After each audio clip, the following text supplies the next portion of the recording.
All right, this is the outline we're going to use in total, as it were. We're going to add 1 point to it, but for now, what we want to think about is Sunday, a day of messianic presentation. And I like to say that there's a question that almost spontaneously arises, and I like to simply make it this: given Sunday, why Friday? Given the fact that the city of Jerusalem is so excited to receive him as king on Sunday, why on Friday is that same city crying for his crucifixion? Now, I'm going to suggest that the answer is Monday and Tuesday, because Monday and Tuesday are days, remarkable days of messianic proclamation. Now, to help you understand this, I want you to, and this is back to this little, at the very beginning, I didn't make anything of it, but at the very beginning of your notes on page 2, I guess. Verily, yeah, the first full page. I have this 10 important insights. Now, you decide if they're insights or if they're important, but I suggest that they are. And it's just a number of, as I was over the years teaching through the life of Jesus, just some I think important background and informing realities that are absolutely jump off the page, but are easy to neglect. And one of them, and I'll just point you to it, is number 6. And let me just explain what I mean by it. And it's simply this, that Jesus had a remarkably effective rhetorical strategy. Rhetorical having to do with his conversation, interaction with people, and so on. And, Jesus never had a problem drawing a crowd. He was, after all, the best show in town. He was healing anybody who got to him for many, many months. He was challenging the leadership, which is always, at least exciting. So he always had a crowd. And the fact, as a matter of fact, now that I'm talking about it, if you look at number 8, I think it is, you made a wildly popular folk hero. And look at those points here. Along there in front of you. I say that it ramified this reality that Jesus always had these huge crowds. It impacted his ministry in 3 important ways. Number 1, it deceived his apostles. About 7 months before Jesus died, he began promising he was going to die. They didn't get it. And now you can ask the question, I think it's legitimate, to what degree was it a matter that they could not, and to what degree was it a matter of they would not? They'd been promised to sit in 12 thrones over 12 tribes in the kingdom. That was pretty inviting, and all this business about taking up your cross and following me and so on. Cross is not a pail of sand, okay? It's not like a burden. It's an instrument of execution is what it is. And so, but my point is that his disciples were entirely deceived. We'll talk more about it a little bit, but Jesus, I better not go down that road, but so number 1, it totally, I say deceived there, but it confused his apostles. But then secondly, it enabled Jesus to escape the murderous hatred of his enemies. In other words, again, they wanted to take him, but they could not because they feared the multitude. Luke 22 and verse 3, we need to put him to death, but not during the feast, lest there be a riot among the people. This is the dynamic. I'm back to this reality that the Roman government, the Roman Empire demanded that they keep the peace, and nothing was more problematic for the leader than there be an uproar, and so. But then thirdly, Jesus ensured that, well, I'll come to that the Sanhedrin would have to appeal to Rome. But I'm back to number 6, because my point is this, that Jesus had these massive crowds, and he had a device, a strategy by which he could expose their real heart, by which he could really determine, and they would put on display, how serious they were about following him, about giving him their allegiance. And that was, he spoke hard words. And specifically, he would find, I like to say, look, do you get to heaven by selling everything you have and giving to the poor? Of course not. That's not the issue. that young man came to Jesus, that rich young ruler, and insisted that he wanted to follow Jesus. He wanted to, and you're going to hear me use this term again and again because I think it is the best biblical, I've ever talked about this, Josh, it'll be an interesting conversation, the best biblical synonym as to what the Bible means by, the best synonym by which the Bible, as to what the Bible means by faith or believing. It means to give your allegiance. That's the idea. Guy wrote a book, I never read it, but it's called Saved by Grace Through Allegiance. And think about it. The New Testament is building on what we've learned in the Old Testament. And in the Old Testament, everything is about Yahweh. You're giving your allegiance to Yahweh as your king. And the picture is this. In the Old Testament, most of the kings were kinglets, I like to say. In other words, they were just a guy who's got a walled city, and he's got some fellowship, and he's got a little army, and so on. Over here's another walled city, and he's a king, and so on. And the point is that a lot of times there'd be this or that nomadic people, and they are tired of being nomadic, and so they would go to that king, and they would actually form a treaty. It's called a suzerainty treaty, and they would agree that we will become your subjects, your vassals, which means two things. Number one, we're doing this because we want you to protect us. So we're going to rely entirely on you to keep us safe. Does that make sense? On the other hand, because we are going to obey what you demand. Now that's what it is to give allegiance to Yahweh. That makes sense? So you trust him. He's your only hope. Your security in this life and the next is in his hands. But on the other hand, he's the king now. He's in charge. So you're going to obey what he says. That really is, you can bring all of that with you, I think, to the biblical idea of pistuo, or to believe, and so on. We've just made it kind of abstract and mental and so on. Oh, it means, now, I go back to this. He comes to Jesus, and he is offering Jesus his allegiance. And so Jesus puts his finger on what he can clearly, and I think I could have seen what was important to this young man, but he says, all right, all you got to do is sell everything you have. He knows that that's the point at which it's going to be the hardest for him to obey. Does that make sense to you? It's not cruel, it's not mean, it's just, I'm going to test, you have it again and again. I could take you to several other places. But the big one is this, and I want to go way back in Jesus' ministry for just a moment. It's going to be important what we're going to say. And talk about the Sermon on the Mount. Now, we don't have to go there, but you remember Matthew 5-7 is the fullest expression of it. And I confess that everybody who studies the Sermon on the Mount thinks he understands it better than anybody has before, and I'm no exception, forgive me. But the fact is that what's going on in the Sermon on the Mount is this, that Jesus, you see, early in his ministry, and it was a stroke of strategic genius, Jesus moved his family from Nazareth to Capernaum. And Capernaum becomes his town. And he often goes out on these preaching tours where he spends several months going from village to village and synagogue all throughout Galilee. Huge, very, very intimidating assignment, if you don't mind. And then he will come home. Well, there were people bringing their sick from all kinds of regions, foreign countries and so on. Where are you going to go? You're not going to chase around and try and find Jesus out there. You're going to go to his home. And so you wait for him to come home. And so many times, this is in the record, Jesus come back to Capernaum, and there'd be so many people waiting with their sick loved ones and so on that he can't get into town to eat. Remember that?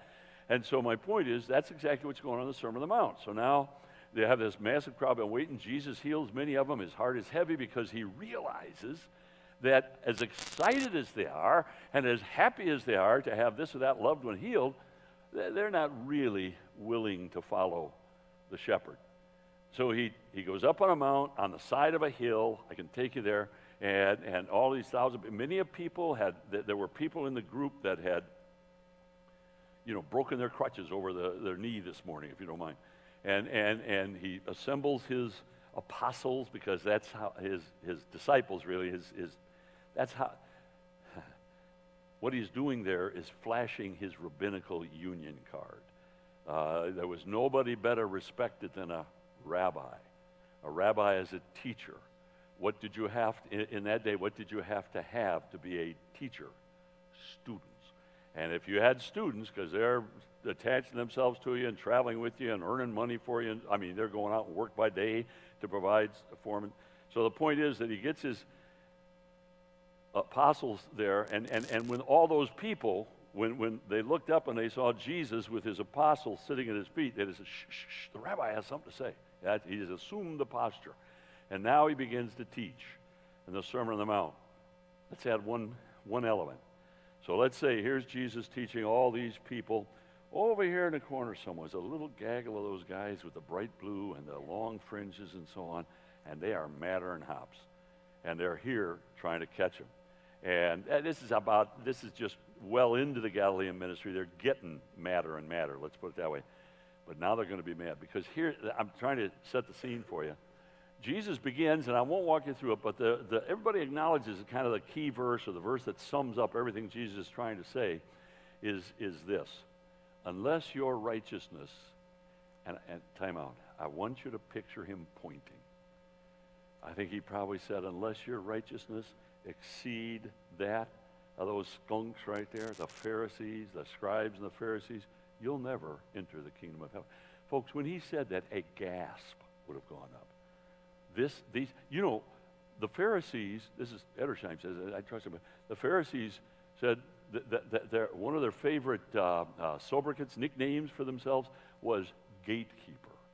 And they would greet each other, good morning, fellow gatekeeper. And what they meant by that was they kept the law so carefully. Not only are they certain of getting into the kingdom, but God will allow them to decide who else gets into the kingdom. Now, by the way, if you've bought into that as a culture, how quick are you going to be to abandon those guys? That's the point. So at any rate, so he says, unless you're right, and then the whole rest of the sermon is, picture and point, they say unto you, but I say unto you. This is what they teach you, this is what I say unto you. He's putting the most deliberate distance between himself and the Pharisees. Now, I'm ahead of myself. Remember, the Sadducees don't matter. They just run the temple and everybody hates their guts. But the Pharisees and their buddies, the scribes. Now, a scribe is a guild.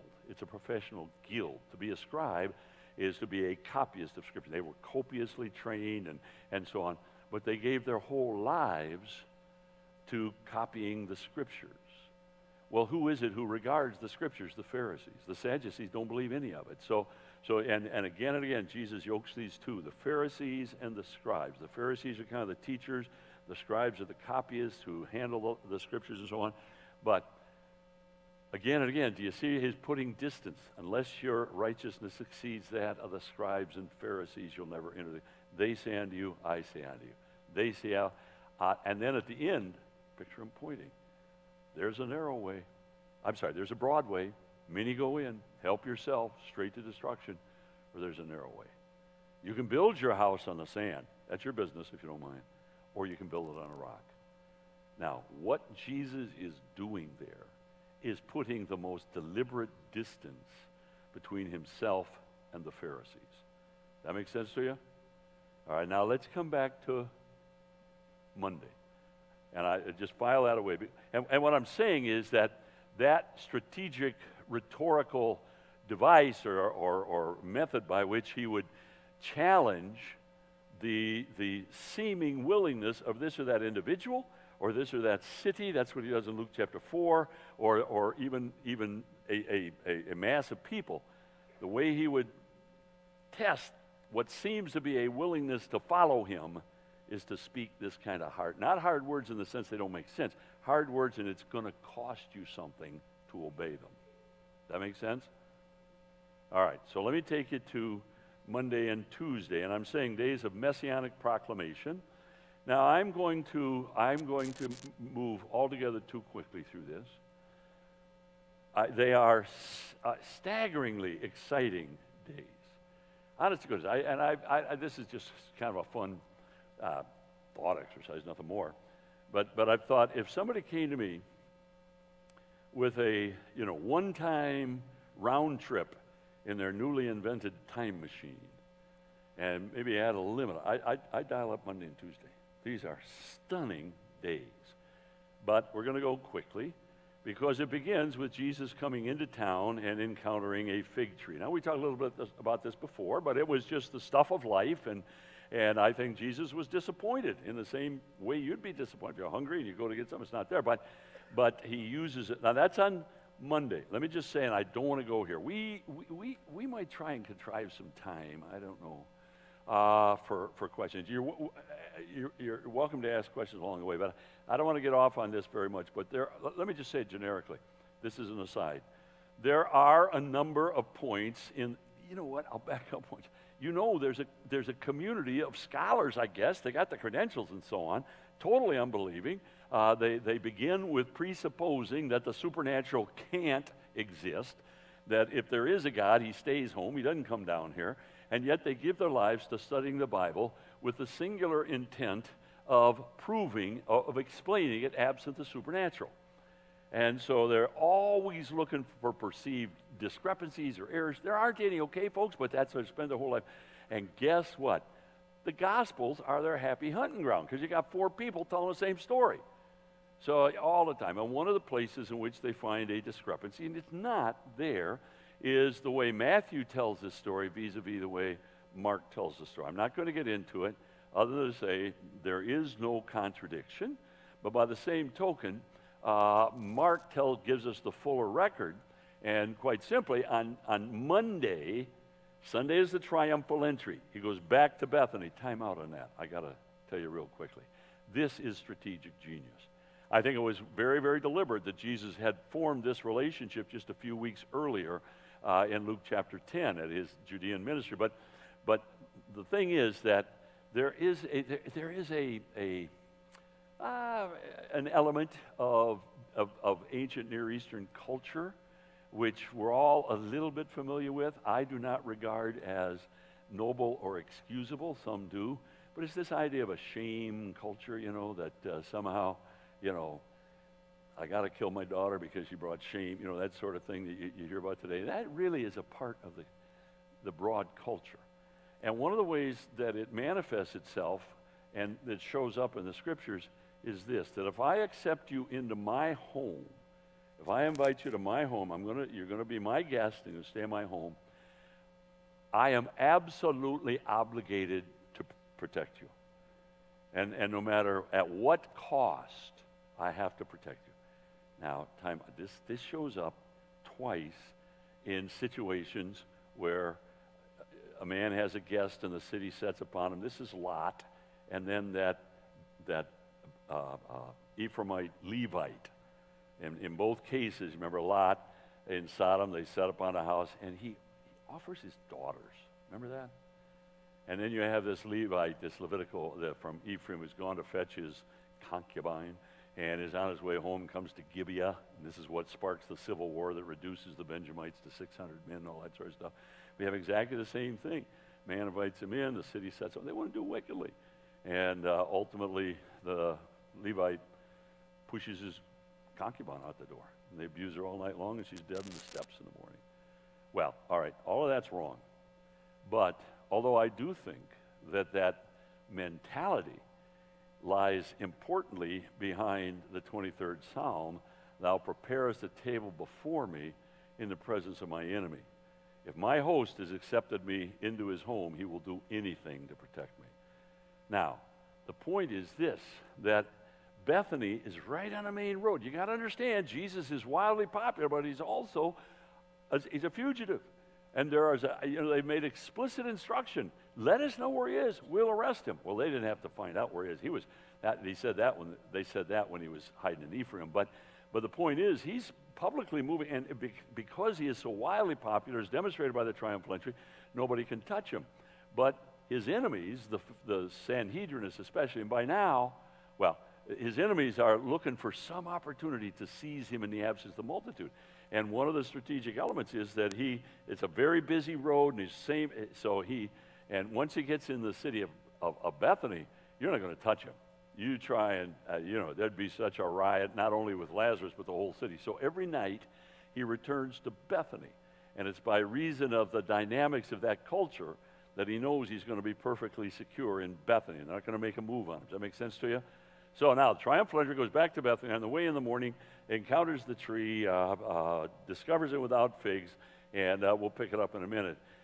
And then he cleanses the temple. Now, I've already talked about this. This is a very, very accurate representation of the temple. Understand this. Okay, what's your property here? How much Anybody know? How much acreage you got here at the church? Nobody knows? All right.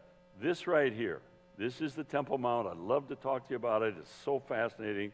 Here is a representation of what these courts out here and over here and so on. These are the courts of the Gentiles and so on. And that's where they set up. The point is, it's 36 acres, all right?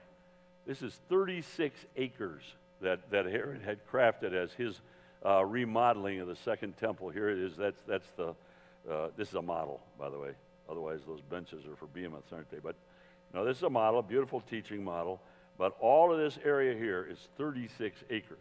Now you have this outer area called the court of the Gentiles, and then in their various representations, you go into the court of the women, and beyond that, into the court of Israel, and that's where you have the temple itself with the holy place and the Holy of Holies and the altar and so on. But this area out here was intended for public gatherings and so on. And actually, these stoa, as they're called, these porches right here, really were built with acoustical qualities, so that you could be heard by many. So, at any rate, Jesus comes into the temple. I'm just going to tell you the story. He comes in. He begins teaching, and I'm sorry. Back up. On Monday, he comes in and cleanses the temple for a second time. And again, the money changing and the selling of the animals and so on. Look, real quickly. Passover is the only feast which demands a family sacrifice. But you had to make that sacrifice and eat that sacrificial animal at the temple. That's where the Lord placed his name. Interestingly, the rabbis have taken that to mean within eyesight of the temple. And it's interesting, both at Shiloh, where the tabernacle was for 300 years, and then here in Jerusalem, where the temple is, it's surrounded on all sides by hills higher in itself. So at the season we're talking about here, Passover, those hills would have just been absolutely full of families that just made their little tent and put 2 or 3 tents together around a fire and so on. They'd sit there. And so now they could go have the animal sacrificed, have them eat, and then bring it back up. Because remember, you had to eat the Passover indoors. So they would just prepare it and then step inside the tent with their sandals on and have the Passover. But the point is that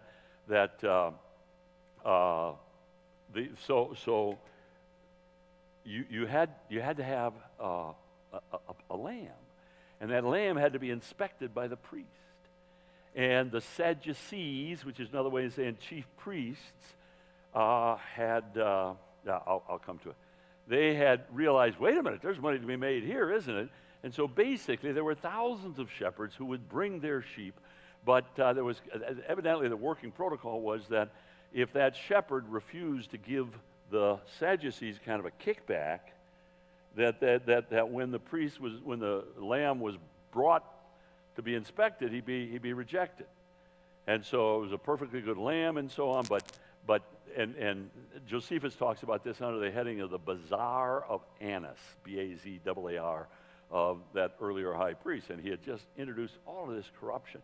So the people despised it, and as I talked about before, as he had 3 years ago, now he returns, and for the second time, he cleanses the temple. Now that's on Monday, and as I said to you before, matter of fact, I give you here, I already talked to you about this, but here's everything you need to know about, by the way, could I just say that this PowerPoint is in that Dropbox, so if you want to go back and review anything, you certainly can.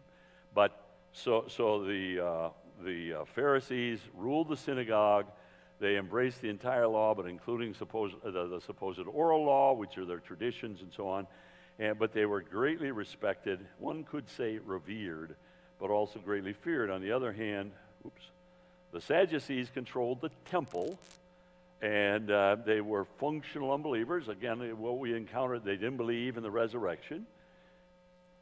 Listen, let me tell you something. They were totally Grecianized, Hellenized. And so they believed in some sort of a grand consciousness into which we were absorbed or something like this in the next life. But they did not believe that a person had a life as that same person in the next life. And again, they were despised and resented. So, all right, that's where I'm headed. Let me walk you through. I'm just going to Let me just check. I think you've got more extensive notes on this. I don't remember exactly what I gave you. But, yeah, it's actually pretty good on 11 and 11 and 12. And these are the events. I'm going to walk through them very quickly. So Monday, Jesus cleanses the temple, returns to Bethany. On Tuesday morning, he returns. On the way in, he encounters the fig tree, now withered from the roots up. And the disciples are amazed. And I think Jesus saw, now this is not explicit in the text, but the attention that is given, I think Jesus saw in this fig tree such a remarkable illustration of the generation of Israel to which he had come. Because yesterday, this is Monday morning, you have the triumphal entry. That's the fig leaves. That's the leaves. Looks like, and then he knows that before the week is out, it's going to be that generation is going to demonstrate that it has no fruit. Does that make sense to you? But anyway, that's kind of so he on Tuesday morning as he enters the city, it's clear in Mark, he encounters that tree and the disciples ask questions and so on. But now he goes back to the temple and he begins to teach. Now, yesterday he cleansed the temple. As I say, he has galvanized. The Pharisees have been anxious to see him dead for a long time. But now the Sadducees are really enraged. Folks, if the government, for some reasons for which it doesn't have to make any excuses, suddenly decreed that all retail businesses in America were to close the day after Thanksgiving, couldn't open again until January, what do you think? That's pretty much what's going on here. To close this operation down during Passover, so not only are they offended because Jesus has invaded their territory, he hadn't just invaded it, because he not only cleanses the temple, but he controls it for 2 days, Monday and Tuesday. He takes possession of the temple. Mark says that he wouldn't allow a man to carry a vessel of water across the temple. Now, exactly what's behind that, I'm not sure if they were taking shortcuts or because it was doing. But the fact is that Jesus, and it's 36 acres. How did he do it? I mean, he doesn't call a host of angels. I don't know if he puts his apostles at various entrances and so on, but we don't know. But Jesus, look, the Bible, Malachi says that the messenger of the covenant, one of the phrases for the Messiah, that the messenger of the covenant will come suddenly to his temple. Ezekiel has Messiah ruling in the temple. Everybody knows that the Messiah has full rights to the temple. And for 2 days, Jesus behaves more like Messiah in the most dramatic ways than any other time in his ministry. It's really stunning. And I'll tell you something. If you think about those disciples, because I said to you, Jesus has been talking to him for 7 months about dying. And yet, when they, on Sunday morning, and you remember when they came to raise Lazarus from the dead, they were fearful of dying. And now there's a price on Jesus' head. So he comes to Bethany, and on Sunday morning, he sends his disciples up to Bethphage, get that donkey, gets to that donkey, and I imagine that as they're probably pretty intimidated. I mean, the apostles are probably thinking, oh, this could be ugly, because we're walking right into the belly of the beast here. But I wonder if as they started to get toward the top of the Mount of Olives, they could hear all this noise and carrying on, and now as soon as they appear, all these thousands of people singing and dancing and singing the hosannas, and blessed is he who comes in the name of the Lord, and so on. And that's on Sunday. And then on Monday, Jesus goes back and takes control of the temple. My point is, if you're one of those apostles, you're saying to yourself, I don't like this dying talk. I don't know what that's all about, but we are on a roll here. This is a good thing here. And so it's interesting that Luke 19 tells us that as Jesus, I'm backing up a little bit, was coming up the Mount of Olives toward Bethany on his way to the Passover, that he told his disciples a parable about a king who went to receive a kingdom and left behind his stewards. Remember that? And it says he told them that parable because his disciples thought the kingdom was immediately to appear. And who can blame him? Just a little bit. So at any rate, so now my point is he, on Monday, cleanses the temple. Tuesday returns, begins to teach. And his enemies have been carefully preparing in an attempt to catch him in his words. Now, this is so exciting. I'd love to walk you through it in the text, but I'm just going to tell you the story and ask you to spend some time. If you do those harmonized Bible readings, it'll take you right through them one step at a time. But here's what happens. And Matthew especially is explicit that they were trying to catch him in his words, and Luke as well, actually. Let me take you to one passage that'll kind of sum it up, I think, in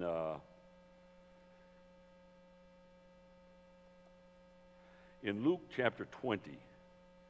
How'd that get there?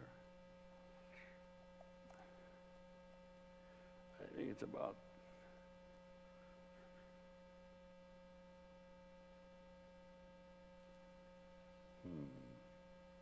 Hold on here, I know I have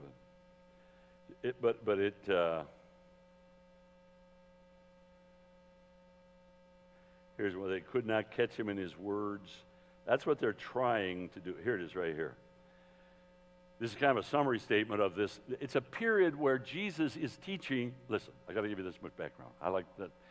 How do you prove you're really a man among men in our culture today? What are you going to? If you really want to prove yourself a manly man, you know?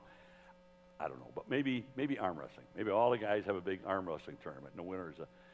Well, in the Jewish culture, if you want to prove you're a man among men, you put your debate enemy to silence in the open.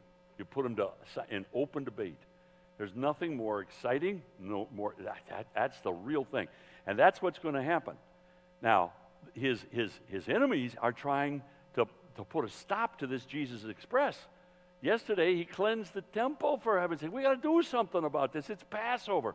And so here he is in the temple preaching, teaching, and they come, and it's three attempts are recorded. And first of all, but here's kind of the summary there in the purple, and the chief priests and the scribes that very hour sought to lay hands upon him. They feared the people, for he knew that this is the second parable. And then it says, so they watched him. And they sent spies who pretended to be righteous, that they might seize on his words in order to deliver him to the power and the authority of the governor. Now, understand what's behind that. They want Jesus dead, but he is so wildly popular that they can't do to him what they did to Stephen. Say, wait a minute, the Jews weren't allowed to execute people. How come Stephen? What about Stephen? Well, Stephen was a nobody, for heaven's sakes. And so, and what did Roman want, or the Romans want? What did the Roman officials? They wanted peace. And so if you want to haul some, you Jewish folk, you regard him as a trouble, haul him off behind a house or outside the city and stone him, we'll look the other way. Jesus was so wildly popular, they knew they couldn't possibly do it. If they tried to seize him, there'd be a big riot, and the Roman troops would have to come. And that's why they got to turn him over. You've got to understand it. Early on, by reason of Jesus' very deliberate tactics, it became absolutely expedient that the Jewish leaders who want Jesus dead get the Roman authorities to do it for him. That's huge. I'll come back to it tomorrow morning. But but that's what it means when it says we're trying to catch him in his words in order to deliver him to the power and authority of the governor. Now, let me just walk you through them. First of all, the Sadducees come. The Sadducees run the temple. And they say, by what authority do you do this? Now, Jesus was so clever. And I got to tell you, one of the really stunning strategies of Jesus is that throughout his ministry, he never used the word Messiah of himself. Now, he claimed to be the Messiah, but he didn't use the word. And the reason was because Messiah means king. It means a lot of things, but above all, it means king. And he knew that if he went around talking about being the king of the Jews, that could easily be taken to the Roman authorities at this place or that, and he'd have trouble. Now, how did he claim to be Messiah without using the term? He took to himself again and again all sorts of Old Testament pictures and titles and so on that meant nothing but Messiah to the Jewish hearer, but would be innocuous to the Roman officials. What is Jesus' favorite title for himself? Son of Man. 81 times in the four Gospels he refers to himself as the Son of Man. Son of Man comes right out of Daniel 7. Remember, you have four beasts, and then in the ancient days takes his seat, and one like a son of man is called and dispatched to establish a fifth world kingdom. every Jewish person understands Son of Man is a title for Messiah. So Jesus is making the claim they understand. If they go to the Roman officials, they go to Pilate and say, you got trouble, this guy claims to be the Son of Man, what's Pilate going to say? Me too, you know. What's that all about? Honest to goodness, it's a deliberate, effective strategy. And that's why, and we'll come to this just a bit, that's why when the Jews are able to, the Jewish leaders are able to get him and put him under an unauthorized trial, and they can't find any two witnesses who can agree that they actually heard him say that he was the Messiah, because he didn't say it. Now, having said that, think about the Sadducees. The Sadducees come and they say, and they've cooked this up, they've worked on this, this is the best they can do. And so they say, tell us, and it interrupts. Teacher, you know, all these people that are listening, excuse me, Rabbi, by what authority do you do this? Do you seize the temple? Now, this is more than pique. It's not just, hey, this is our ground, what are you doing? They expect him to say, because I am the Messiah, I have a right to this. That quick, they're off to Pilate, we got him now. Jesus is so clever. What he says is this, by what authority do you do these things? I'll ask you a question, and this is absolutely legitimate, rabbinical, yeshiva, that's a training school, and so this is how you argue, this is how you debate, this is how you reason. So he said, all right, I'll ask you a question. The baptism of John, was it of heaven or was it of men? And it seems like a non sequitur. It's not. Because you remember they go off in the corner and they say, ooh, now wait a minute here. If we say the baptism of John was of heaven, we've acknowledged John's authority, and he announced Jesus as Messiah, so we got our answer. But if we say that the baptism of John was of men, these people will stone us because they love John. And so they go back to Jesus and say, Rabbi, we have no answer. The place would have exploded. There'd have been cheers and huzzas and hooting and so on in one blow. And now you know that next come the Pharisees, and they got the story about given you can start a fist fight on any corner in Jerusalem just by asking, do you think we ought to pay taxes to Caesar? And Jesus, take your coin, look on one side, render to God the things of God, Caesar. And they put their heads together and they come back and they say, Master, you have answered well. And then you have the Sadducean thing with the woman with the 7 husbands, and in the resurrection, whose wife shall she be? And you err, not knowing the scriptures, and then he proves the resurrection out of Exodus 3. It's a stunning argument. But at any rate, and they come back. As a matter of fact, that's right here in Luke 20, that they come back. They could not catch him in his. Oh, okay, here is the Pharisees' question about the resurrection. I'm sorry, the Sadducees. Sadducees, Pharisees, Sadducees. So the Sadducees ask, because they don't believe in the resurrection. Jesus answers, and it says, Luke 20 and verse 40, then some of the scribes answered, Teacher, you have spoken. After that, they dared not question him anymore. We've had enough of this sport, thank you. So Jesus publicly puts this, and it's not just a matter of some debate, between who pick sides. The issue is that Jesus is demonstrating his messianic authority and wisdom and so on. In the course of those 3 challenges, Jesus speaks 3 parables. One about a man who had two sons, and one of them said he'd go and then did, and the others refused to go and then did. Which of these 2? And then you have the marvelous parable of the man with a vineyard who let it out to workers and sent his servants to collect, and even his more important servants, and they beat them and killed some of those servants. And finally, and I want to stop on this real quickly, because finally, you remember this story, finally he said, I'll send my son. Matter of fact, you put all 3 Gospels together, I'll send my son, my well-beloved son, my only son. And here's the thing, when the wicked vine dressers saw the son coming, what did they say? Can you remember? Did they say, this man claims to be the son, but we don't believe him? What they said is, this is the heir. Let's kill him and seize the vineyard for ourselves. You've got to take that with you when you understand what's going on here.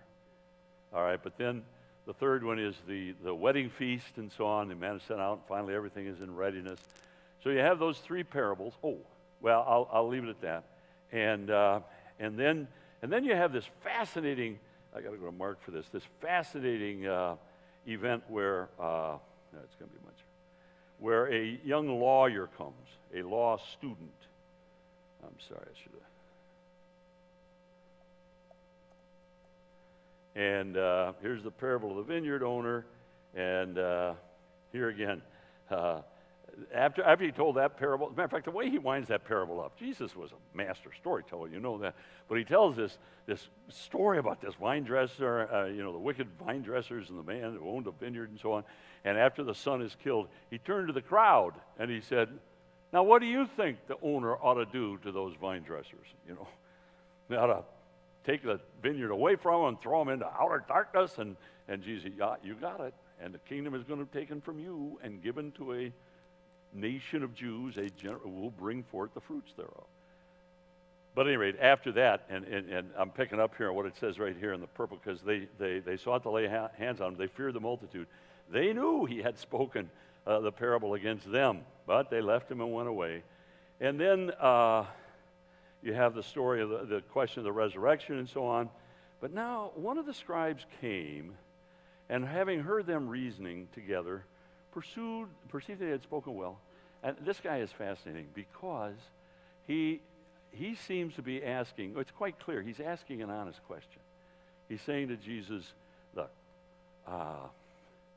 there were ways, you could try this out in your pastor sometime, but there were ways that you could kind of give a rabbi an opportunity to spread his tail feathers. You kind of ask him softball questions that he was probably prepared for.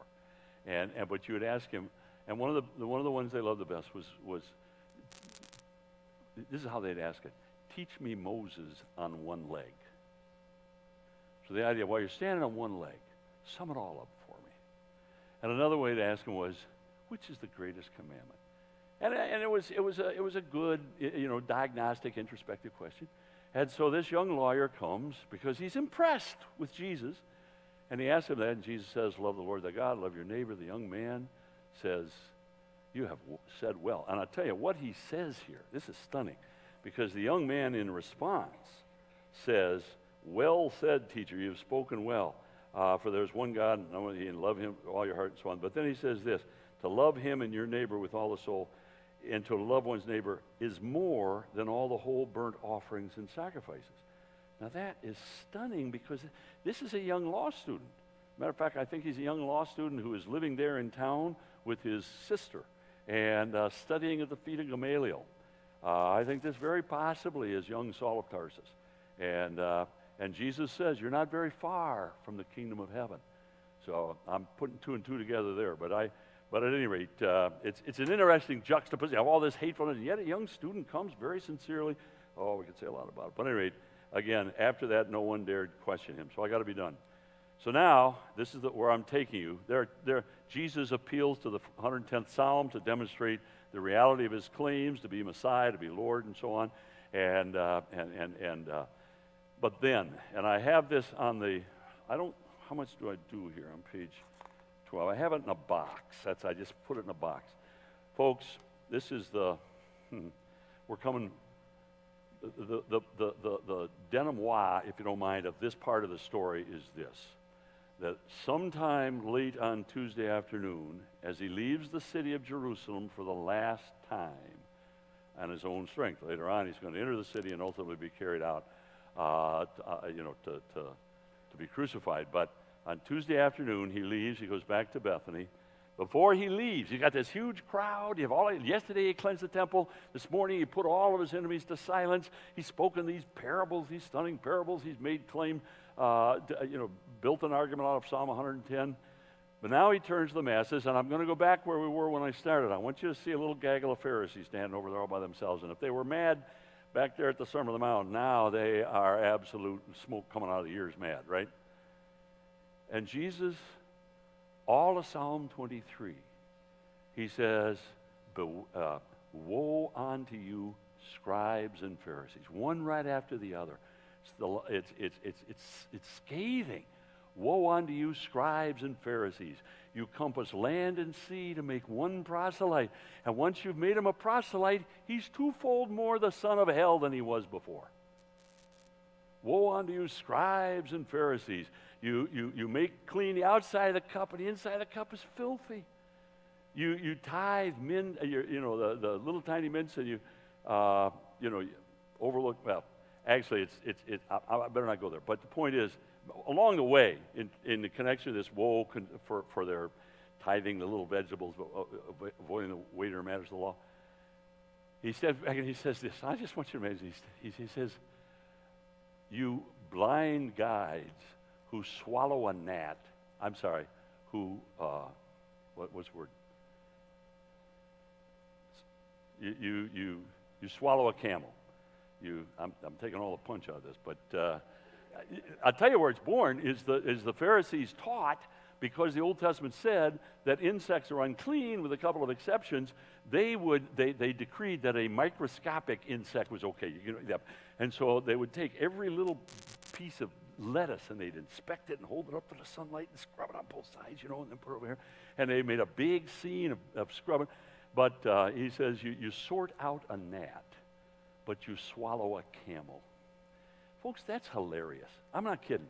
The place would have erupted. It's hilarious because it is such a description of what everybody knew the Pharisees were really like. But he goes on and on. Woe unto you, scribes and Pharisees. You're like so many whited sepulchres. Because it was Passover season, the rabbis, you see, if you leaned up, you're on your way to Passover this year, and along the way you get tired, you're going to go sit in the shade, and somebody comes along and says, I hate to tell you, it's all overgrown, but you're leaning up against Daddy, our family tomb.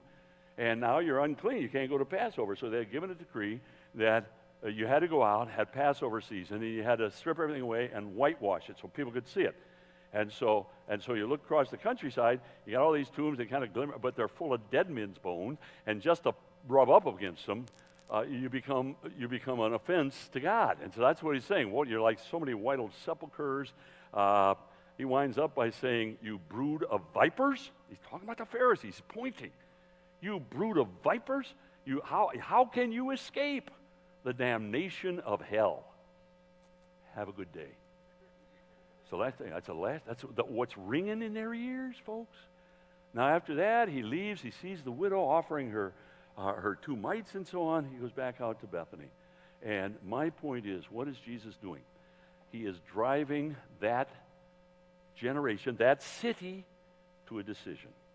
And here's where am I making sense here? I asked the question given Sunday, White Friday. Here's the biblical answer, Monday and Tuesday. Because on Monday and Tuesday, as was his wont, Jesus took control of the temple, demonstrated his apostolic authority and wisdom, and as he leaves the city, he is saying, you choose. It's me or the Pharisees. That's exactly what he's doing. He says, habit. I like to say it this way, folks. Let's sum it up. Sunday, the triumphal entry. What's the message? Really, the delightful message of that triumphal entry. Jesus saying, I am your long-awaited Messiah. I can deliver you from the curse of sin. It's a legitimate offer. I am here to offer myself as the long-awaited, long-promised deliverer from sin. That's Sunday. What's Monday and Tuesday? You're not going to have me on your terms. You're going to have me on my terms. And you know what my terms are? You abandon any hope you have in that wicked gospel of law-keeping that the Pharisees insisted upon. So you make a choice. It's me in the most practical, dramatic, undeniable way. It's me or the Pharisees. That makes sense to you? It's fascinating that in that whole chapter, he never mentions, not woe unto you, scribes and Pharisees and Sadducees. Nobody cares about, nobody wants to be like the Sadducees. But they are trusting in the false gospel of the Pharisees. And don't forget, the Pharisees can make life real tough for you if you reject them. And that's what he's saying. You choose. Now listen, that's Tuesday. Tuesday night, Judas is going to sneak off. We'll talk about it briefly. And then Thursday, Jesus is going to go to the upper room and then to Gethsemane, and he's going to be arrested. And we'll talk about this tomorrow morning. And on Friday, Friday morning, there's going to be a trial. And in the midst of that, a Roman trial. And in the midst of that trial, the city is going to start to wake up. And Pilate's going to look out at the city as it wakes up, and he's going to say, "Hey, I'll make you an offer. We were going to set Barabbas free. How about I offer you Jesus?" And at that moment, well, let's say it this way. On Tuesday afternoon, Jesus drove the city to a decision. On Friday morning, they announced the verdict. Give us Barabbas. That's what's going on. Do you understand? Jesus offered them as plainly. It seems like they're willing to receive it, but Jesus knows how to put his finger on your spiritual nerve. And he says, all right, me or the Pharisees. And they have a couple of days to let that percolate through the city. And when they have opportunity, they say, no, give us Barabbas. That makes sense? So Monday and Tuesday days of messianic proclamation, first of all, because it starts with a P, and secondly, because the point is he's proclaiming the truth concerning himself and thus challenging what seems to be a willingness to accept him on the day of messianic presentation.